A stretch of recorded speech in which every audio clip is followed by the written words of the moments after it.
So now we are going to discuss about routing and wavelength assignment, optical switching networks, optical circuit switching networks, and optical packet switching networks. So these are the things what we are going to discuss here now. So coming to the first one, routing and wavelength assignment. Earlier we have discussed about wavelength division multiplexing, and several drawbacks were identified under the network. So we are going with dense wavelength division multiplexing networks, wherein a light path is established by a reserving a particular wavelength. So that is the signal what we are going to use here. So a signal of particular wavelength is reserved, kept reserved, and a path is established on the physical link between source and destination edge nodes. So it is a two-stage search and select process which is related to both the routing and wavelength assignment process. So in the routing we have a searching or selecting a suitable path between the source and the destination. And coming to the wavelength assignment, we have a searching or allocating or selecting an available wavelength for the connection to happen between the source and the destination. The overall process is referred here as routing and wavelength assignment problem. So RWA. So there are various possible ways which can be used to determine the path which is selected and allocation of wavelengths. And they fall into two basic categories like sequential or combinational selections. And each of these categories are fundamentally addressed by the core issue of the wavelength. And the implementation of this wavelength routing and wavelength assignment can be a static one or a dynamic one, which mainly depends on the traffic pattern which is available in the network. So static RWA techniques are employed to provide a set of semi-permanent connections which remain active for a longer time. So the traffic pattern in this case are well known in advance, and the variation in the traffic is not a frequent one. And it is useful to optimize the way in which the network resources like physical lengths and the wavelengths will be assigned to each connection here. And considering the static RWA problem, it is referred to as a virtual topology design problem which is used in this process. So dynamic wavelength assignment is going to be used with the establishment of a light path uh, in a traffic pattern. In this case, the traffic patterns are not known, and therefore there is a connection request which is to be initiated in a random fashion, which is basically depending on the network state which is done at the time of request. And the resources may or may not be sufficient to establish a light path between the corresponding source and the destination. So even that is possible. There might be a lack of resources or sufficient resources may not be available to establish a particular path between these 2 points. The network state provides information about the physical path, so that is the routing and wavelength assignment for all the active paths which are considered here. The state which is considered here is new light paths which are admitted and done in the existing light path. So whenever each time slot request is made, an algorithm must be executed in real time here to determine which is the feasible path to use and which is a feasible path to accommodate and send a request to perform this RWA process. And these algorithms are used to decide the shortest path available in the network with which we can establish a connection between the source and the destination. And in case if there is any non-availability of the path on the same wavelength channel, then there might be some alternative routes which can be considered, which also includes the wavelength conversion process which can be used due to the unavailable path or routes in the network. So a 5 network or 5 node network with fixed connections are considered in this example in the illustrated diagram, wherein node 1 is requesting to establish a link with node 5. And if I look into this node 1 and node 5, there is no direct physical connection or a path which is available.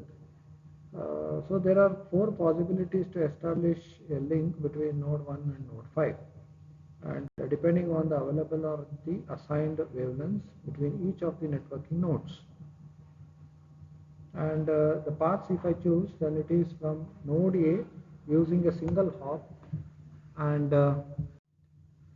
so in this case we consider a node which is using a single hop, and nodes, if I consider from 4 and 2, which is comprising 2 hops, nodes 2 and 3 with 2 hops, and the longest possible route which is stretching over 3 hops through node 4, 2 and 3. So this is how the connection is done. This is a fixed connection, this is the network node, and this is single hop through node 1, node 2, 2 hops via node 2, nodes 4 and 2, 2 hops via 2 nodes 2 and 3, and 3 hops through nodes 4, 2 and 3. Considering these 4 ports roads in this particular network, the single hop remains the shortest path between nodes 1 and 5. So depending on whether the same wavelength is available between the selected network nodes in this network, the light path can be set up, or alternatively wavelength conversion may be employed here by changing it to a compliant wavelength which is required in the process. So the second shortest path will be selected if wavelength conversion can be facilitated. So only if I consider that the shortest path is identified before the wavelength conversion, which is a direct path between the nodes, then we go with the second shortest path which can be selected by considering the wavelength conversion which can be facilitated. In the case where there are no wavelength channels which are available, there is no link that can be set up between the desired nodes, and such unavailability of the network link between the two nodes leads to the channel blocking. And considering the probability of blocking increases if there are many networking nodes with a small number of wavelength channels and fewer links between them.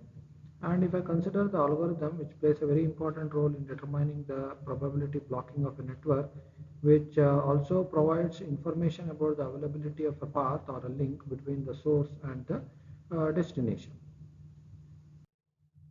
In addition to this, it also has an indication regarding the location and the number of wavelength converters that may be required in any optical network in the process.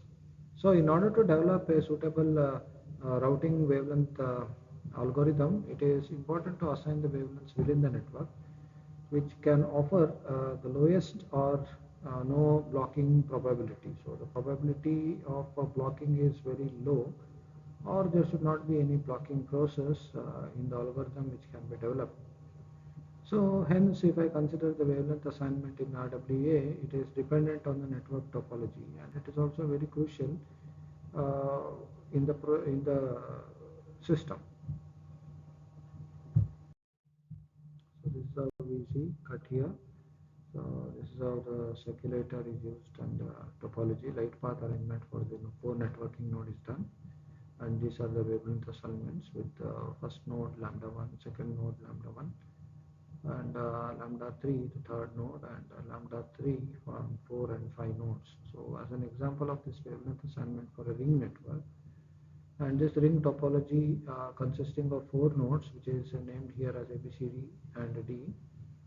And it may be observed here that there are 4 possibilities for establishing a light path between the networking nodes as indicated by the 2 inner and 2 outer half circles. So that is how we are going to establish a connection in the form of a light path between the networking nodes in the network.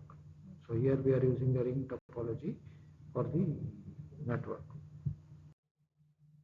So if I consider all these 4 individual wavelengths, that is one wavelength per half cycle, or half circle. It may be required when wavelength reuse is introduced. Three different wavelengths are sufficient to provide a similar connectivity in a network.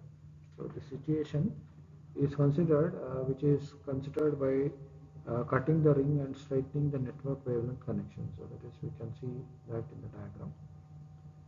And this approach is going to split the network node into two different halves, two parts, that is DTX and DRX, that is separating the transmitting and the receiving elements in the network. Then a total number of 5 light paths in the process is used, that is the link, using only 3 wavelengths, lambda 1, lambda 2 and lambda 3. So therefore they are indicated in figure.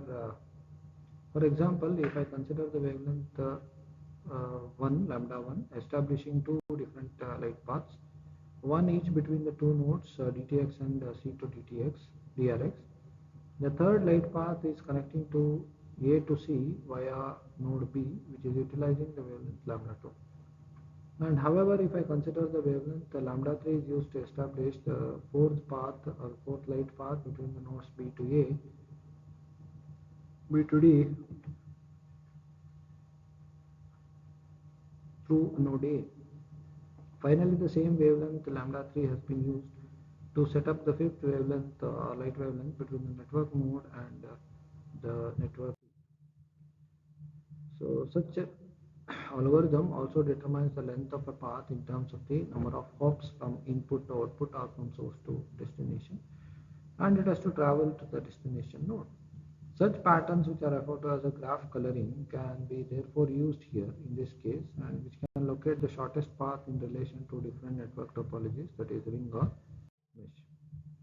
Then we have optical switching networks. An optical switch normally represents a single dynamic element in a network, which can switch the data between two different ports of a network or between different ports of a network. And with the electronic switching, optical switching can be classified into two different categories. One is circuit switching, one is packet switching.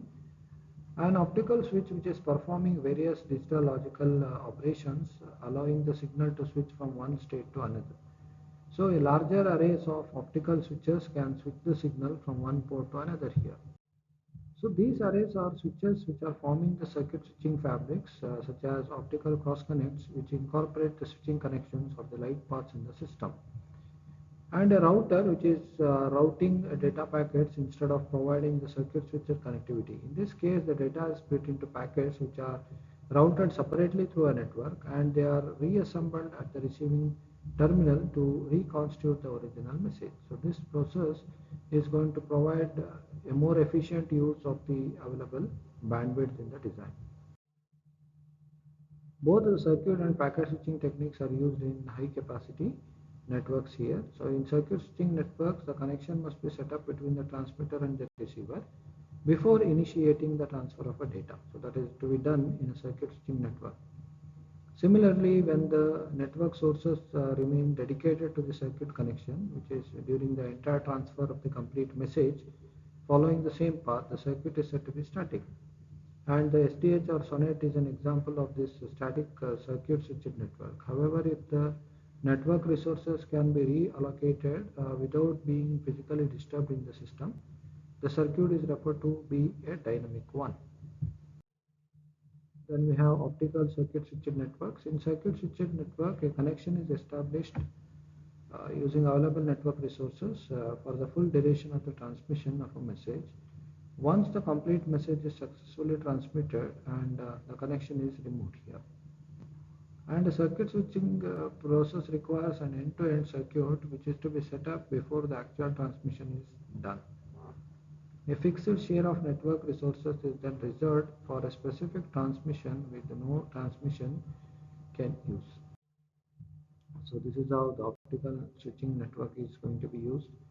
A request signal must, however, travel from the source to the destination, and it should be acknowledged before the transmission is going to be completed. So this figure shows the optical circuit switching network.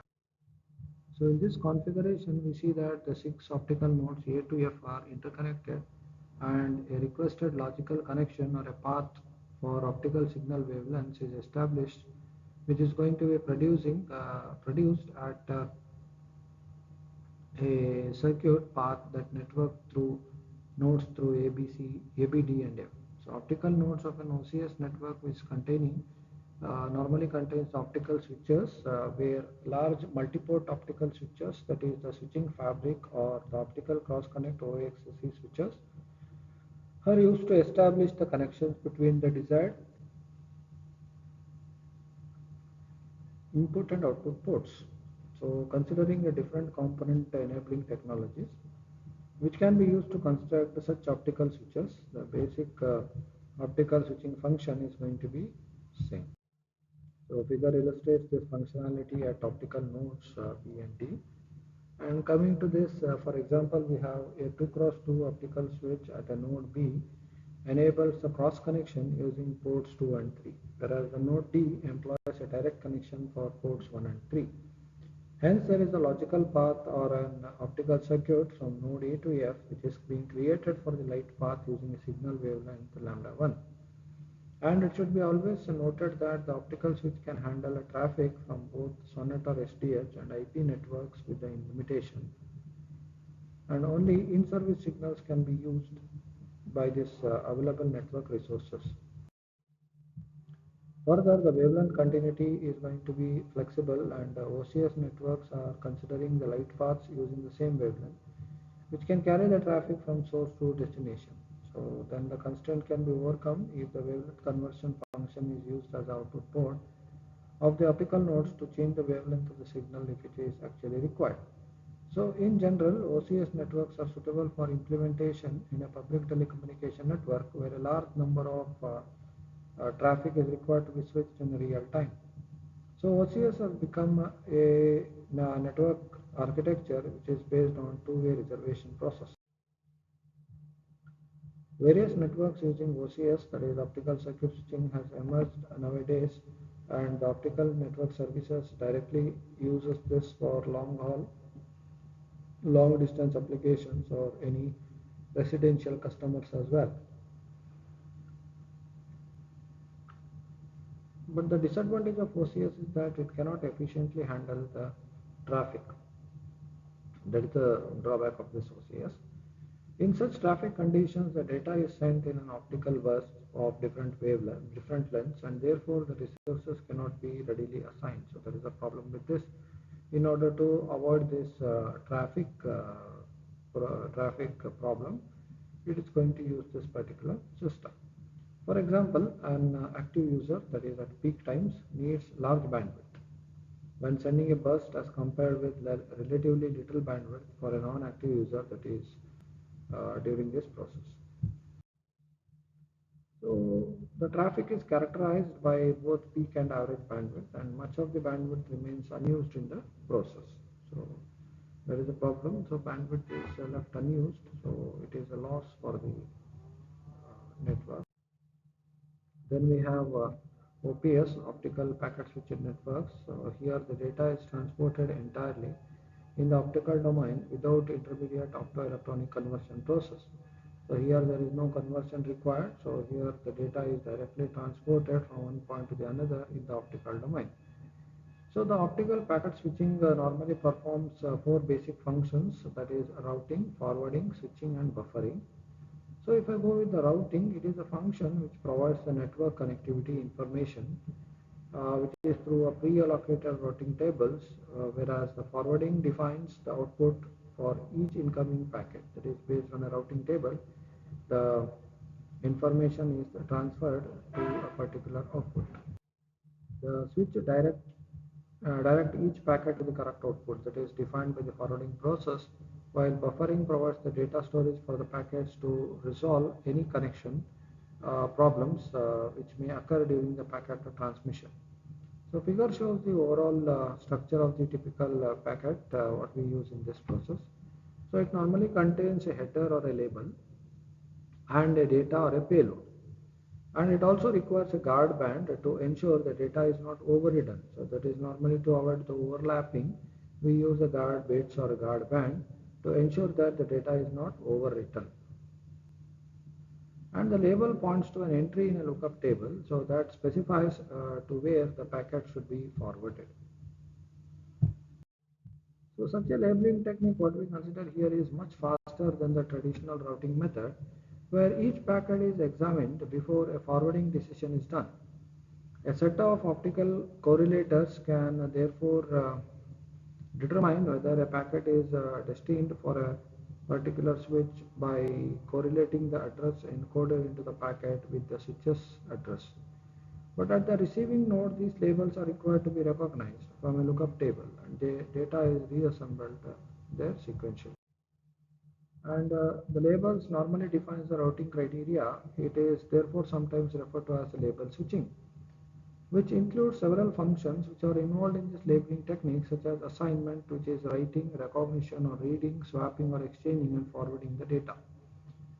So the process of address lookup, however, can be replaced by the address matching using the optical correlators, which are switching the devices employing digital logic gates to perform the optical pattern recognition similar to detecting an address from a lookup table. A set of optical correlators can determine whether a packet is destined for a particular switch by correlating the address encoded into the packet with the switch's own address. And if there is a match, then the payload is extracted and processed. So payload is nothing but data which can be extracted and processed in the device, processed in the system. Otherwise, the packet is forwarded to the next switch. So here we see that the header or a label is used, and there is a guard band for avoiding the overlapping or data multiple data collisions, and bitrate and format, what we consider here as a payload or the information what we are going to transfer. The packets in this OPS network can carry different types of traffic, that is voice, data and video, and therefore such an optical packet switching scheme can integrate the existing SONET networks which is based on IP. So it always be used for a long haul or a core network connected to both SONET and an IP network. So the network at the edges is going to perform the functions of attaching or detaching a label which is identified for the labels 1 and 2, which is attached to two different optical packets being transmitted to a specific network in this, that is to the IP or to the SONET client networks. So within this OPS network, the core router only processes this label where the content of the payload or the information remains the same. So that is, the payload can carry the ATM traffic or IP packets at a different bit rates.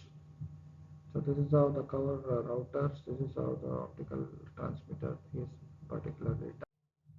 So this routing function typically involves the following four steps, which are extraction of the label from the packet, processing of the label to obtain the routing information, and routing of the payload and contention resolution if necessary, and rewriting of the label and recombining it with the payload. So when an OPS network is implemented and only the label is processed electronically for routing purpose with the payload in the optical domain, the OPS network is generally referred to as optical label switching network, OLS network. So you can see that the figure which configured here for routing packets is also used in the extracting and rewriting the labels at the input and output interfaces. So here we can see that input interface, output interfaces. We have the optical buffer which buffers this data, and the label extractor, and this is how we are going to rewrite it using label rewrite. This is the switching fabric which is connected to an optical buffer. So this is how the buffering is done, and data is extracted and rewritten onto the. Then in this particular implementation, only the detached label which is processed electronically, and the payload or the data which is remained in the optical buffer before being sent through the optical switch to the desired output buffer. So this is how done. The implementation is done based on the detached label which is done electronically, and the payload or nothing but the information or the data which remains in the optical buffer as well. So using which we are going to send it after the data is buffered. Finally, the routing processor and the control section regenerate the label, which is reattached with the data at the output interface. So this is what happens. Finally, the routing processor and the control section regenerates the label. So there we have used the input and output labels in the diagram, which is reattached with the data at the output interface of this particular optical switching.